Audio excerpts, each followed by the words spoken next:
Estamos de volta no nosso programa com o Dr. Jefferson Calaça, presidente da ABRAT, Associação Brasileira dos Advogados Trabalhistas. Dr. Jefferson, quais são hoje as principais bandeiras da ABRAT?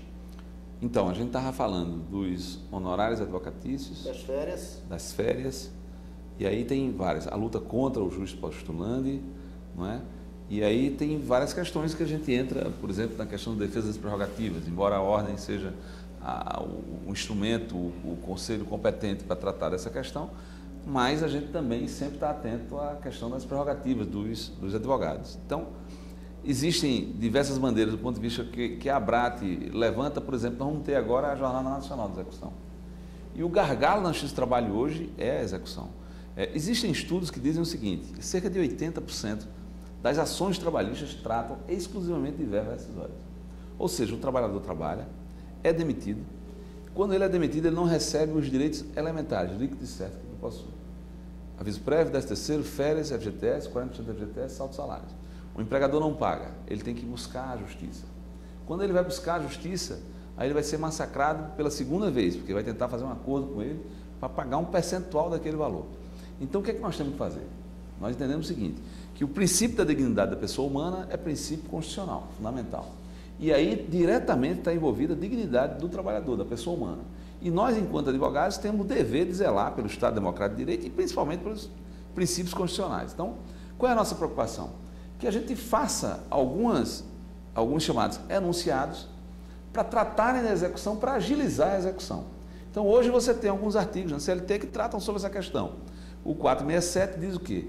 Que se naquela matéria, naquela verba que foi em controvérsia, o empregador tem 48 horas para pagar as verbas que ele considera que são devidas. Se ele não pagar, a multa de 50%. O que é que nós estamos entendendo? Que a gente precisa modificar isso e agilizar. Ou seja, título que for líquido e certo, ele tem que ter dias para pagar integral. Sob pena de não pagando, utilizar uma multa muito maior que 50%. Para quê? Para forçar o empregador a pagar aquilo que ele deve. Ora, se você vai, compra um crediário e você não paga, além da multa que você vai ter extorsiva do banco em cima de você, ou do cartão de crédito, você vai ter o seu crédito lá no SPC bloqueado. Ou seja, você vai estar atingido diretamente. Então, existem dois pesos e duas medidas na nossa sociedade. Para o trabalhador, para o cidadão comum, ele tem crédito cortado, ele tem multa extorsiva com cartão de crédito, com banco, em cima dele.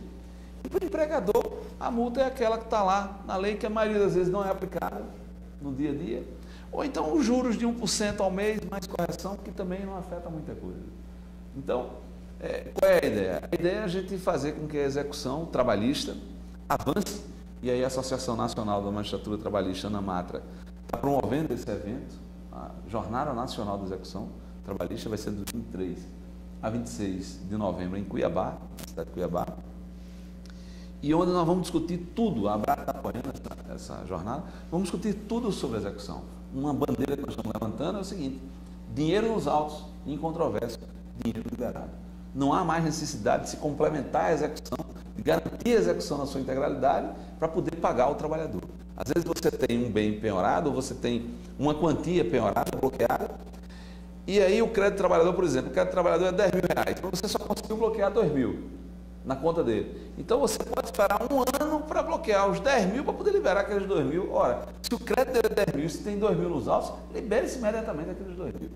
Né? Existe também 3 projetos de lei sobre fundo de garantia de execução trabalhista. E aí são propostas interessantes. Que até 60 salários, a União libera esse dinheiro logo para o trabalhador e vai cobrar do empregador, daquele mau empregador. E aí vem com a pena pesada, com a mão pesada, em cima do mau empregador, tirando todos os créditos, colocando multa, ou seja, fazendo com que o trabalhador não seja penalizado nesse processo. Né?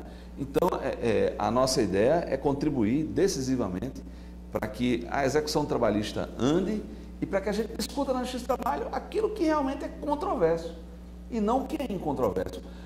Os juízes reclamam hoje que a Justiça do Trabalho está abarrotada de processo. Né? Então, a discussão não é essa, está abarrotada em que tipo de processo? Principalmente no processo de verba rescisória, que são direitos líquidos e certos dos trabalhadores. O senhor falou um pouquinho de multa. O senhor acha que está tendo uma banalização das multas do artigo 467 do 477? Não, veja, eu acho que o 477 principalmente na situação de vínculo controverso. Veja bem, o 477, ele fala da multa pelo atraso do pagamento das verbas rescisórias, né? Então, o trabalhador foi demitido imotivadamente ou pediu demissão. Se ele pede demissão, a empresa também tem um prazo de 10 dias para pagar, ou, se o aviso prévio for trabalhado, tem um dia para pagar imediatamente no dia seguinte. Ora, o empregador já tem conhecimento disso. Se a matéria for controversa, ou seja, se o empregador alega que ele abandonou o emprego ou que foi uma justa causa ou qualquer coisa do tipo, não anula o prazo de 10 dias de pagamento de verbas. Então, o 477 para mim é em contexto, ou seja, o 477 diz, tem lá um prazo de um dia após o aviso prévio, se ele for trabalhado, ou 10 dias se ele for indenizado. Acabou, tem que pagar. Mas ele foi demitido por justa causa. Quite, dentro dos 10 dias, os direitos que você entende que são devidos. E aí o trabalhador vai buscar o que ele entende na justiça. Se foi pedido demissão, ele tem 10 dias para pagar ao empregado os direitos que são devidos. E se foi demissão imotivada, da mesma maneira. Com relação ao 467, então ele diz, sendo incontroverso os títulos, ou seja, se o empregador reconhece que deve e não pagar dentro de 48 horas após o ajuizamento da ação, ele paga com 50%. Então, o que nós falamos é o seguinte, você tem um trabalhador, você sabe o custo desse trabalhador, você demite o trabalhador e não cumpre com a sua obrigação de pagar. Então, tem que ser penalizado. Ok. Falamos agora da jornada de execuções que vai ter pela ANABRAT, principais jornadas, funcionamento da ABRAT, e a pergunta é, quando a ABRAT vai dar um pulinho no Amazonas? Isso, eu queria exatamente colocar essa questão pelo seguinte, nós vamos fazer a caravana da ABRAT, vamos passar por esse país inteiro, a ideia é a gente fazer um simpósio em cada estado e um simpósio por mês. Então, qual é a nossa ideia? Nós vamos percorrer estado por estado, fazendo simpósios sobre temas palpitantes. Agora mesmo vamos começar em Aracaju. No dia 11 de fevereiro de 2011, a gente começa a nossa caravana. Começamos a caravana pela manhã, discutindo processo eletrônico com o juiz de trabalho Cláudio Brandão, da Bahia, excelente, que é responsável, excelente juiz, né, pela parte de digitalização do processo eletrônico da ANAMATRA.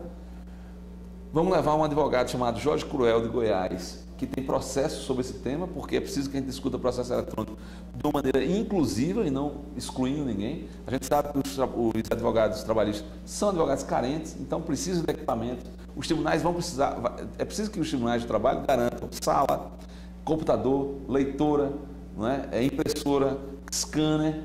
Isso os tribunais têm que garantir para que os advogados possam exercer a sua profissão. Porque se a gente digitalizar todos os processos, processo eletrônico, e os advogados não tiverem condições de utilizar esses meios eletrônicos, então está prejudicando uma parcela considerável da nossa classe. Então, vamos discutir processo eletrônico, caravana da ANABRAT, e à tarde, nesse simpósio lá em Aracaju, nós vamos discutir a prova no direito do trabalho. E aí nós estamos levando o Estevão Malê, que é um advogado de São Paulo, e estamos levando o ministro Carlos Alberto Reis de Paula, que é o ministro corregedor da Justiça do Trabalho, e que ele possui um livro sobre a prova no direito do trabalho. Então, nós vamos começar com chave de ouro a nossa arrancada, e a ideia é fazer um simpósio por mês. Vamos chegar, vamos para a imprensa, vamos para a Justiça do Trabalho, vamos para os TRTs, vamos ocupar todos esses espaços e vamos fazer uma programação para que o Amazonas esteja dentro do ano de 2011, incluído dentro dessa programação, para que a gente possa fazer essa visita pessoal aos advogados e aos estudantes de direito lá no estado do Amazonas. Muitas pessoas perguntam, para que serve a ABRAT, para que serve a AMAT, que é a Associação dos Advogados Trabalhistas do Amazonas, se existe OAB e as seccionais. Dizem, mas uma coisa não pode se confundir com a outra. A AMAT, muito comum no Amazonas, a gente ouve isso, a AMAT está fazendo o trabalho de uma seccional. Qual a sua opinião de posições como essa? O ideal, na verdade, é que todos os ramos de advocacia possuíssem associações. Porque as nossas associações, nos estados, em todos os estados, no país inteiro, elas cuidam do dia a dia da advocacia trabalhista. Ou seja, algo que a OAB, por mais que tente, é difícil, porque ali nós temos especialistas do direito do trabalho. Nós que fazemos parte das associações, trabalhistas, nós somos especialistas da área. Então, nós temos contato diariamente com os advogados trabalhistas, nós temos contato diariamente com os servidores da Justiça do Trabalho, temos contato diariamente com a magistratura trabalhista, com a Procuradoria Regional do Estado do Trabalho nas regiões. Então, a gente sabe e a gente vive o que é o advogado no dia a dia. Ou seja, nós somos advogados militantes, estamos nos balcões da Justiça do Trabalho todo dia, fazendo audiência. Então, esse contato, ele fica muito mais próximo.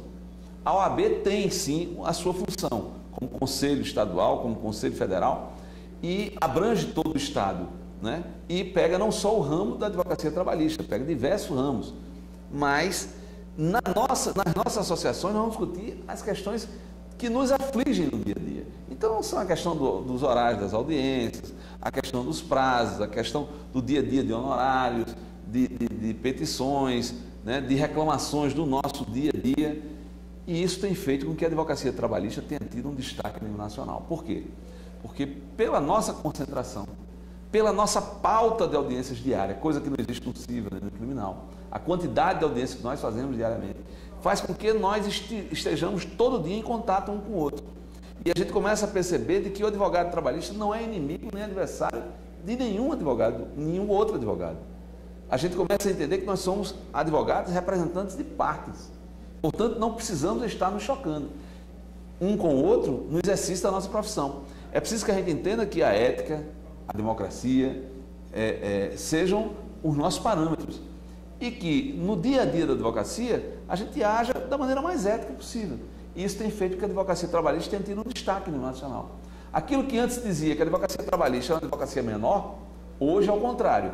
2 presidentes, os últimos presidentes do Conselho Federal, o César Brito e o atual, Alfir Cavalcante, são 2 advogados trabalhistas. Isso demonstra na prática que a advocacia trabalhista, através da sua organização nas associações, vem crescendo muito e vem ganhando um espaço considerável nos estados. A tendência nossa agora, com a atuação da ABRAT no dia a dia, visitando o estado do estado, é crescer cada vez mais e a gente ter cada vez mais uma inserção maior dentro das ordens dos advogados do Brasil nas seccionais estaduais. Eu sempre digo o seguinte, só para finalizar a entrevista, que pode ser que se você for empresário, pode ser que você nunca precise de um advogado criminalista, mas com certeza você vai precisar um dia de um advogado trabalhista. Jefferson, perfeito. Muito obrigado pela entrevista e daqui a pouco eu estou de volta. Tá.